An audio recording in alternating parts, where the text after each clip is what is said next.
Yes. అమరావతికి సంబంధించి రెండో విడత భూసేకరణ కోసం కేబినెట్ ఆమోదం తెలిపింది అని తెలుస్తుంది. అయితే గతంలో 2014లో కూటమి నుంచి బయటకు వచ్చినటువంటి పవన్ కళ్యాణ్ అమరావతిలో భూసేకరణ పూర్తిగా అడ్డుకుంటానని చెప్పాడు. మళ్ళీ ఇప్పుడు కేబినెట్ లో ఆయన ఉప ముఖ్యమంత్రిగా ఉన్నారు. అయినా కూడా భూసేకరణకు ఆయన వెనకేసుకొస్తున్నట్టు కనిపిస్తుందా, లేదంటే ఇక్కడ మీరు అన్నట్టుగా ఇందాక చంద్రబాబు నాయుడుకు గులాంగిరి చేసే దాఖలాలు కనిపిస్తుంది? ఒకటండి, పవన్ కళ్యాణ్ అనే వ్యక్తి ఏ రోజు స్టెబిలిటీ లేనటువంటి నాయకుడు. అది ఒక ఫిలిం పార్టీగా మేము చూస్తాం, పొలిటికల్ పార్టీగా చూడం. ఎందుకంటే స్టాండర్డ్ లేనటువంటి పరిస్థితులు.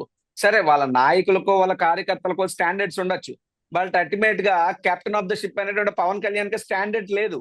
ఎందుకు లేదు అంటే స్టెబిలిటీ లేదు. ఎందుకు లేదు?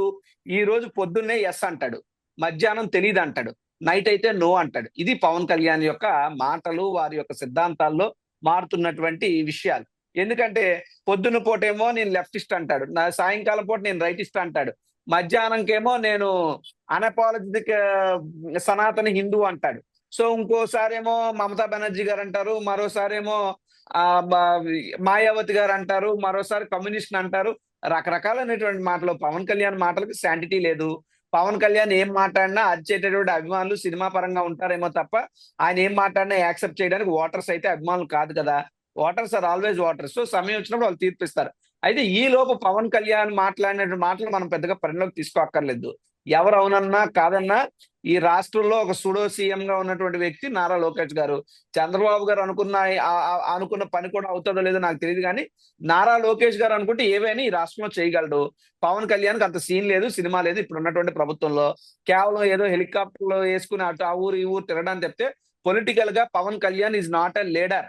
పవన్ కళ్యాణ్ కేవలం చంద్రబాబు క్యాడర్ గా మాత్రమే పనిచేస్తున్నాడు. ఎవరికో ఎందుకండి, ఎక్కడో ఏదో చేస్తే అన్యాయం జరిగితే కాదు, తన సొంత పార్టీ తన సొంత అన్నయ్యకి అన్యాయం జరుగుతుంటేనే అడగలేనటువంటి పరిస్థితిలో పవన్ కళ్యాణ్ ఉన్నాడు.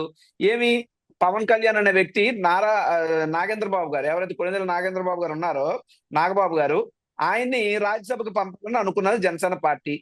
అనుకున్నటువంటి ఆ రాజ్యసభ స్థానాన్ని సానా సతీష్ అనే వ్యక్తికి ఇచ్చేసుకుని తెలుగుదేశం పార్టీ వారు, నారా లోకేష్ గారు, అప్పుడు ఇమీడియట్ గా ఒక రియాక్షన్ వస్తే ఎమ్మెల్సీ ఇవ్వకుండానే నాగబాబు గారిని మంత్రివర్గంలోకి తీసుకుంటున్నామని తెలుగుదేశం పార్టీ అధికారిక లెటర్ హెడ్ మీద అనౌన్స్ చేసింది. సరే, ఎమ్మెల్సీ ఇచ్చారు. ఎమ్మెల్సీ ఎన్నాళ్ళైంది? ఇప్పటికొచ్చి మంత్రివర్గంలోకి ఎందుకు తీసుకోలేదు అంటే, నీ సొంత పార్టీ నీ కోసం తిరిగినటువంటి నాగబాబుకి అన్యాయం జరిగితేనే నోరెప్పలేనటువంటి పరిస్థితుల్లో పవన్ కళ్యాణ్ ఉన్నాడంటే ఆయన రాజకీయ బంధం మీద పనిచేస్తున్నాడా, రాజకీయ బానిసగా పనిచేస్తున్నాడు అనేటువంటిది అర్థం అవుతుంది. ఇకపోతే అమరావతి రైతుల విషయం కానీ, లేదా అమరావతి భూసేకరణ కానీ, ఇదంతా కూడా ఒక పెద్ద మాయండి. ఎందుకు చెప్తున్నాం అంటే, గతంలో చంద్రబాబు నాయుడు గారు ప్రతిపక్షంలో ఉన్నప్పుడు self financial city, self financial capital, self finance ఇదే పదే పదే పదే మాట్లాడారు. కానీ ఈ రోజు సుమారు అమరావతి పేరు చెప్పి 60,000 కోట్ల పైన, ఓన్లీ ఎస్పెషల్లీ అమరావతి కోసం. దానికి తోడు ఏం చెప్పారు ఆయన, అమరావతిలో సేకరించినటువంటి భూములన్నిటిలో కూడా రాజధాని నిర్మాణం చేసే డ్రైన్లు, రోడ్లు, కనీస వాస్తులు అవన్నీ కల్పించేగా 8,000 ఎకరాలకు మిగులుతుంది. ఆ 8,000 ఎకరాలు అమ్మితే 1,00,000 కోట్లు డబ్బు వస్తుంది. ఆ వచ్చినటువంటి 1,00,000 కోట్లతో నేను అమరావతిని కడతాను, అమరావతికి మనం రూపాయి కూడా ఖర్చు పెట్టాల్సిన పని లేదన్నటువంటి పెద్ద మనిషి ఈ రోజు తొలి విడతగానే 30,000 ఎకరాలు 40,000 ఎకరాలు చేశారు.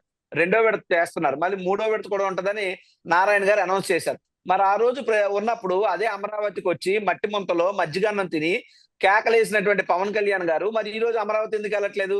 ఈ రోజు అమరావతిలో భూసేకరణ చేయకూడదని ఎందుకు చెప్పట్లేదు? Is being environment and forest minister, నాకు తెలిసి ఆయనే.